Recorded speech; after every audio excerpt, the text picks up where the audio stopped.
बिस्मिल्लाहिर्रहमानिर्रहीम। एक नई वीडियो के साथ आप लोगों के सामने हाजिर हूं। तो आज की वीडियो में हम बात करेंगे एक ऐसे इंसान के बारे में जिसे लोग शैतान समझते थे। उसने सारे रूस की शाही औरतों को अपनी तरफ माइल कर लिया था और उसने बहुत सी सच्ची पेशनगोइयाँ भी की थी। जी हाँ, आज हम बात करेंगे ग्रेगरी रेस्पुटिन के बारे में, जिसे लोग हेल बॉय शैतान भी समझते थे और इसका कहना था कि मैं गुनाह करके खुदा के और करीब हो जाता हूँ। इसने क्राइस्ट ऑफ मिनिएचर का दावा भी किया था। तो चलें बढ़ते हैं, इसकी लाइफ के बारे में जानते हैं इस वीडियो में। वो एक साइबेरियन किसान फैमिली के यहाँ 1869 में पैदा हुआ। वो ज़्यादा अरसा स्कूल नहीं जा सका, इसलिए वो और लिखना पढ़ना नहीं जानता था। बचपन से ही लोग इसके बारे में ये समझते थे कि इसके पास सुपर नेचुरल पावर्स यानी माफूकुल फितरत ताकतें हैं। एक वक्त में ये ख्याल किया जाता था कि इसके नाम रेसिपिटन का मतलब लाइसेंस याफ्ता है, लेकिन मौरखीन ये मानते हैं कि रेसिपिटन का मतलब वो जगह है जहाँ पर दो दरिया मिलते हों, और ये जगह साइबेरिया में थी जहाँ पर वो पैदा हुआ। उसने मोंक बनने की गर्ज से रूस में एक मोनेस्ट्री में दाखिला लिया, लेकिन कुछ अरसा बाद ही इसे छोड़ दिया और 19 साल की उम्र में उसने प्रोस्कोविया से शादी कर ली और इनके कुछ मौरखीन के मुताबिक 5 और कुछ के मुताबिक 7 बच्चे हुए, लेकिन जिंदा सिर्फ 3 ही रह सके। शादी के कुछ सालों के बाद रेस्पुटिन अपनी फैमिली को छोड़कर ग्रीस और यरूशलेम के मुकद्दस मकानात की तरफ रवाना हो गया।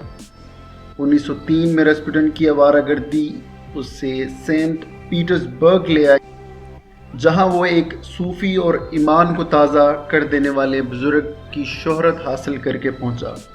2 साल के बाद इसकी मुलाकात रूसी बादशाह सज़ार निकोलस II और उसकी बीवी सरीना अलेक्जेंड्रा से हुई, जो अपने बेटे अलेक्सिस की बीमारी के लिए मदद की तलाश में थे।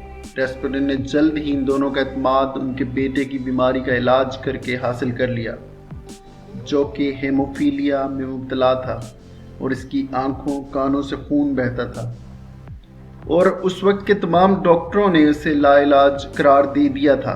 1906 से 1914 तक मुख्तलिफ सियासतदानों और जर्नैलों ने रेस्पुटिन और शाही ख़ानदान की रफ़ाकत के बारे में बातें करना शुरू कर दी। रेस्पुटिन ने ज़रीना का मशीर होने का दावा करते हुए रियासती कामों में मुदाखलत शुरू कर दी और रियासती ओहदेदारों के साथ रेस्पुटिन के बदतमीज़ी के वाक़यात भी आम होने लगे। जब रूस पहली जंग अज़ीम में दाखिल हुआ तो रेस्पुटिन ने पेशनगोई के मुल्क में तबाही आएगी और निकोलस II ने रूसी फ़ौज की कमान संभाल ली और अलेक्जेंड्रा यानी ज़रीना ने मुल्की पॉलिसी की, और जो भी वज़ीर रेस्पुटिन के ख़िलाफ़ बात करता इससे बरतरफ कर दिया जाता। रेस्पुटिन और ज़रीना के नाजायज़ तल्लुकात का कुछ लोगों ने ज़ार को बताया भी, लेकिन वो किसी पर यकीन नहीं करता था। रेस्पुटिन के सिर्फ ज़रीना के साथ ही नाजायज़ तल्लुकात नहीं थे, बल्कि महल की हर औरत को वो अपनी तरफ माइल कर लेता था। वो ज़ाहिरी तौर पर बहुत गलीज़ और उससे हर वक्त बदबू आती थी, लेकिन फिर भी औरतें उसकी तरफ दीवाना वार माइल होती थीं। वो औरतों को अपनी ब्लू यानी नीली आंखों से हिप्नोटाइज कर लेता था और फिर उन्हें अपने इशारों पे नाचने पर मजबूर कर देता था। वो इंतहाई बदतहजीब और बदतमीज़ था। जब खाने की टेबल पर वो दूसरों को चम्मच सर्व करता तो उनसे पहले उसे चाट लिया करता था, और खाना खाते हुए अक्सर खाना इसकी दाढ़ी में ही लगा रहता था। इसके अलावा वो अपने आप को क्राइस्ट इन मिनिएचर कहा करता था, यानी छोटा मसीहा। एक बार जब उसने नंगा होकर शराब के नशे में सरेआम अपने और ज़रीना के ताल्लुकात का एतराफ़ किया तो उसने सज़ार के सामने अपने दिफा में ऐसे कहा कि तमाम गुनाहों के बावजूद मैं क्राइस्ट इन मिनिएचर यानी मसीहा हूँ, यानी नबी हूँ। वो कहा करता था कि शैतानी काम और गुनाह उससे खुदा के और करीब करते हैं। 12 जुलाई 1914 को एक किसान औरत ने उसे चाकुओं के वार करके हलाक करने की कोशिश की, लेकिन वो इस हमले में बच गया। 29 दिसंबर 1916 में एक साजिशी ग्रुप जिसमें सज़ार के कज़न ग्रैंड ड्यूक डिमिट्री और प्रिंस फेलिक्स यूसुपोव शामिल थे, उन्होंने मिलकर इसे यूसुपोव पैलेस में खाने और औरतों की दावत दी। इसके बाद इसे वाइन और केक में साइनाइड डालकर खिलाया गया, लेकिन इस जहर का इस पर कुछ असर ना हुआ।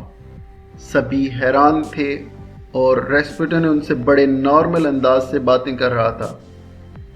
इसके बाद इसे कई गोलियां मारी गईं और एक कारपेट में लपेटकर इसे दरियाए नेवा में फेंक दिया गया।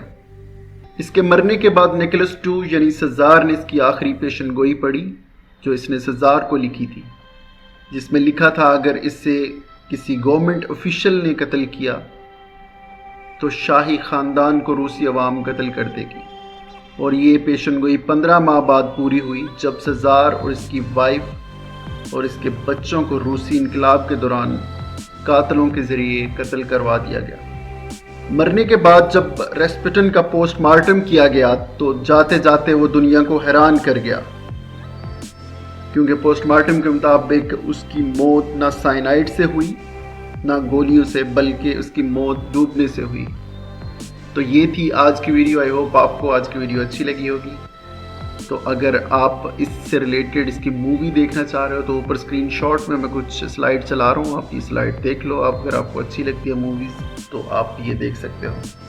आज के लिए इतना ही था। नेक्स्ट वीडियो तक अल्लाह हाफिज़।